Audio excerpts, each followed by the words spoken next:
Hello there and welcome to Castille. We'll be, this is the third episode, we'll see how it goes, but as I said, the goals will be to take the Holy Roman Empire and possibly form it. We'll see how that goes. That is the end goal, but it's a little bit interesting how this turns out because I've failed a lot. And just to get this clear before we begin, I will be continuing most likely my France but also my Knight gameplay for now. My Knight and France both seems to fail because of the fact that the bigger you get, the more pissed people get with you. So we'll have to see how that plays out. So I'll probably postpone those two until 1.3 comes out, and we'll see if that changes anything. If not, I'll most likely have to start the Knight one anew. But at least I've learned some things, and that is if you can have a vassal, have them as big as possible and have them basically for as long as possible. Because if you have a lot of big vassals, you can live for a long time. But enough with the chit chat. We'll go straight out here. Well, I thought we would, but apparently we'll have to wait for that truce to end, which is 1st of January in 5 years time. So that's not too good, but as I said, we'll be going for crowns here. Let's see here, England and Austria is potentially something that we would like to get here. I don't really think any one of these else are actually something that we should aim for. So for now, England will be trying to get a relationship with them, and also the same with Austria, so I can get both of them in a marriage and potentially get a lucky union. We'll have to see how that goes, but at the very least the goal will be to get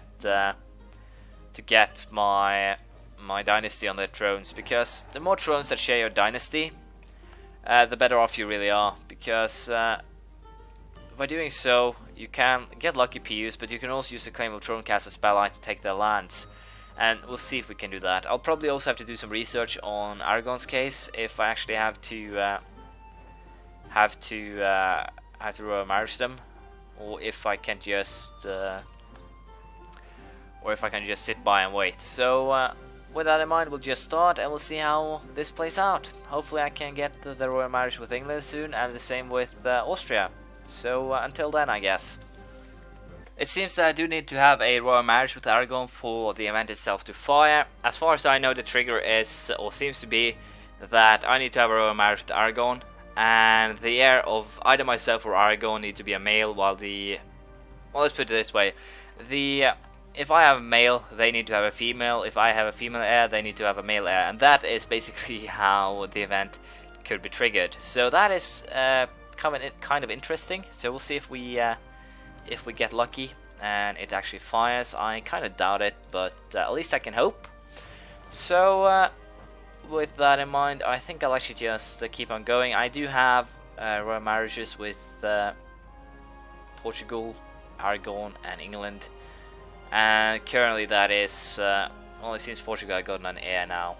Yes, they have, and that is kind of annoying. But at least I can potentially start, or at least try to get with Austria, but it does seem like they are up for it. Milan, on the other hand, not really them either. So I'll just keep the last spot open until we get someone, get a possibility with someone. So I could potentially, as you know, then go for France, but they are hostile against me, so that doesn't really seem like a viable option. But as for now, we'll just be sitting by, saving up our points, and hopefully we can just, can make it work out. But hopefully this dies.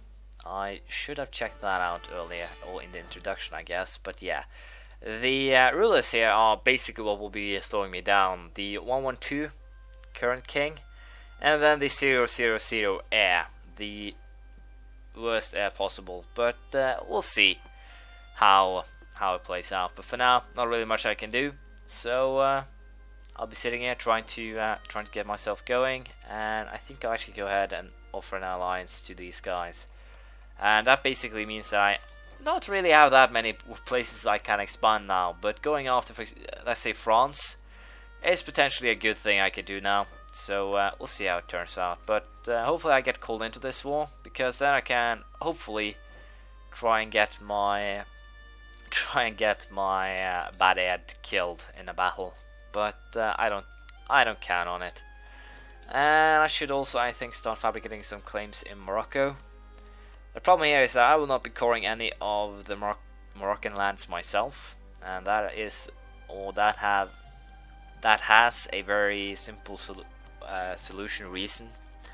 the lands here are pretty damn expensive to core thanks to the Berber tradition, so I will not be taking those or coring those myself. I'll most likely hope for some Thessian rebels or something that could give me that could get a core on one of these, so I can actually use them to my advantage. I'll simply have to see how things turn out, but for now, not really that much I can do. So we'll be sitting by and trying to get what we need to get ourselves overseas. Well, this has got to be the funniest thing ever. I fabricated a claim on Algiers and got spotted. And that was enough for these guys to enter coalition against me. And that is, well, I haven't actually conquered anything. I just fabricated a claim. And that is potentially, or that is, in fact, what was enough to force coalition. So that is kind of hilarious. I can see the aggressive expansion though and all that, but even so, it's kind of fun. But with that in mind, we should actually be kind of careful, because we will be attacking Granada rather soon. The truce is running out pretty damn soon, and that means we'll be attacking. Unfortunately, we will not be getting ourselves onto any other thrones. We didn't have a lucky start, at least in that aspect, but we have at least fabricated a couple of claims, and I'll be trying to, at least for now, try and get some better relations with France. I should potentially just go ahead and fabricate claims here, and thus screw them over completely until I, or basically, use this as an advantage, screw them over, and then laugh for quite a while. But yeah, that is potentially what I will do here. Declare war on the French, take Poitou, probably try and drag in both Portugal and Aragon, might even England if I'm actually lucky. They actually put me as a rival now, so probably not, but yeah, we'll have to see how that actually turns out. Scotland with a war on England, possibly thanks to the fact that war with France and losing. So definitely a lot of interesting things going on right now, but that reminds me that I should potentially have called back my guy here, because I believe the truce is up, and that means that Granada has met its end, hopefully. Yeah, so what we're going for, we'll simply take all the cores, and I'll not be calling my allies, no really reason for it, and of course I also forgot to up army maintenance. But that allows me to send that guy hopefully to his death. We'll see how that turns out. But yeah, I should be able to win this even with low morale and low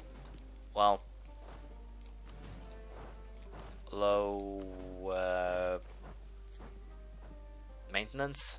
Yeah, that's actually kind of an interesting fact here. These guys have 0 morale and still I am losing the battle. If anyone has any good reasons for that, well, the fact they didn't get ultimately simply destroyed right there and then, I'd be happy to know. But as you can see, Granada war will go fairly simple. We'll definitely win it, and it should be, as I said, a quick victory. We'll see how. We'll simply wait for everything to end.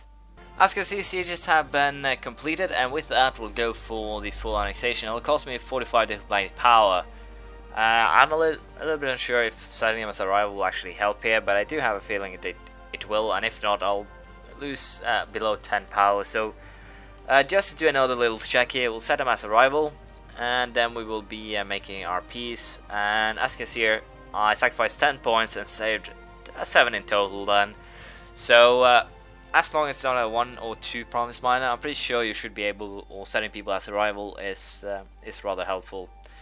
So yeah, we'll be going for that, and with that we have finished Reconquista, and we'll be choosing a new mission.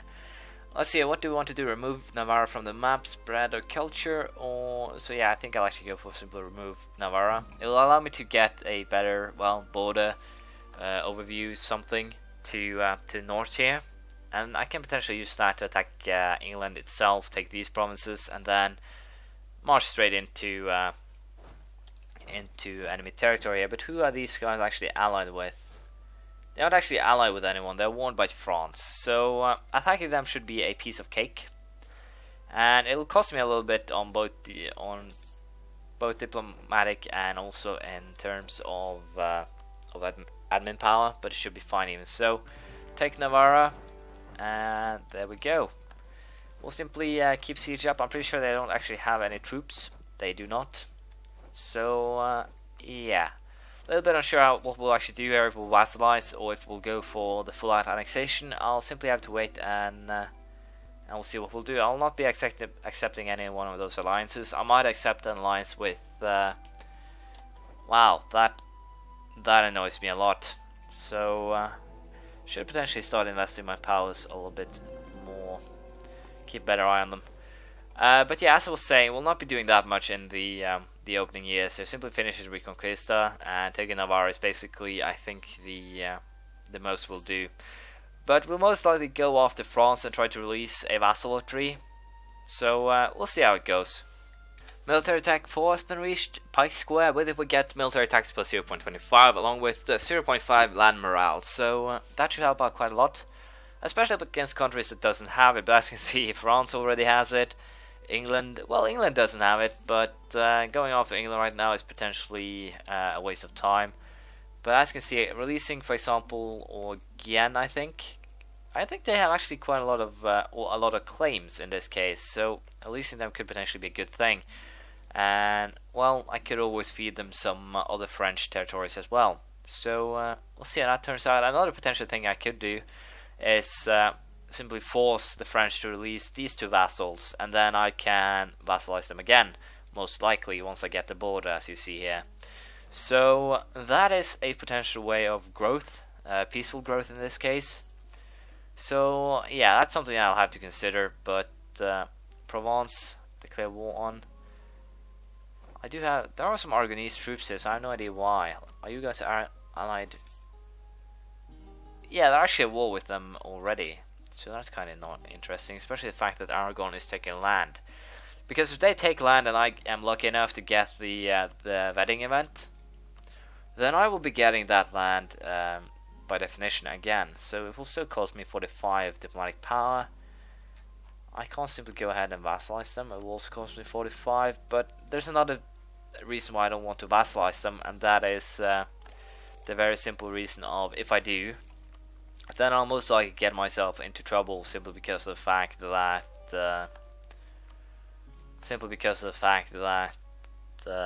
Aragon will most likely go off them again once the truce is up. But we'll be using the same old trick here. Let's put him as a rival, see if it actually works on a 1 province minor as well. It's always fun to experiment, and it does. So basically, whenever you want to actually make a peace deal, it's most likely profitable to put them as a rival and then make the deal. And yes, I will be taking Navarra straight out. Doesn't really continue the Reconquista. So yeah, there's a lot of things to be gained here. And I'll probably go after or continue it. Oran, I have no idea where Oran actually is. Is it? Yeah, it's actually this. So we'll see how that turns out. But I'll probably continue or try. But it'll be a little bit interesting. I might actually have to go after, take these 2. Or even more, or even go after Tunis first, simply declare war without a casus belli, or declare war on Morocco, because in that case I'll most likely drag them in, forcefully vassalize them, and then conquer some of the Algeria lands, and then hand them over to Tunis. That is one way of doing it. I'm a little bit unsure if people will actually hate me for it, but we'll find out down the line. But for now, we'll simply sit by and try to get the second diplomat idea, which will allow me to start well, trying to find the new land. We'll see how it goes. I end up allying with Burgundy in this case, because if I am to declare war on France right now, that would actually be a very good thing. As you can see here, I can call in Burgundy, Aragon and Portugal, and that is basically enough now to screw over France. And if I screw over France at this point, I'm basically pretty damn sure that I can do whatever I want for the remainder of the game without having big France up here looking over my shoulder and deciding what I can and can't do. And with that in mind, I think that actually going ahead here and declaring war on the French is potentially a rather good move. And with that in mind, we'll most likely go for, as I said now, a war against France. So I'll give it I'm a little bit unsure still, but they are hostile against me, and they are seeking, well, they seek my conquest and complete annihilation. Diplomacy with a hostile nation is almost always futile. So yeah, going after the French is potentially a good thing, because if I can screw them over here, then I can potentially go for someone else. England, Aragon, Portugal are still two of the countries that I want to try and well, how should I put it? Try and get myself in a union with in some kind, or vassalize that further down the line. But the French, however, poses a couple of other challenges. First of all, I would very much like land access to the Holy Roman Empire, and to get that, I first have to go through France and then Burgundy. So screwing over France in this case is potentially a very good move for me. And also, as you might imagine, it'll remove a big player from the scene here. But also, as you can see, Austria has actually already gone on the offensive against Bohemia, taken two provinces here, Böhmerwald and Moravia. They haven't actually caught him yet either. And there's still already also a war with Hungary here. So Austria really has started in an aggressive fashion, I guess. So it'll be interesting to see how that actually turns out. And also, if they actually inherit the Burgundy lands up here, that'll pose a big threat again. So I really need to get France out of the way. A French-Austrian alliance, although the French could potentially screw over the Austrians too, is a very bad thing for me here. And also, a strong Austria is a very bad thing for me here, because I want to take the Holy Roman Empire. That's the main fact. So in order to, well, bypass that, I will have to fight France now, most likely. So this will be the end of this episode. We'll most likely start a war against the French next time. Thank you for watching. Please leave a comment, praise, criticism, anything you feel like, and I'll see you around next time. Bye.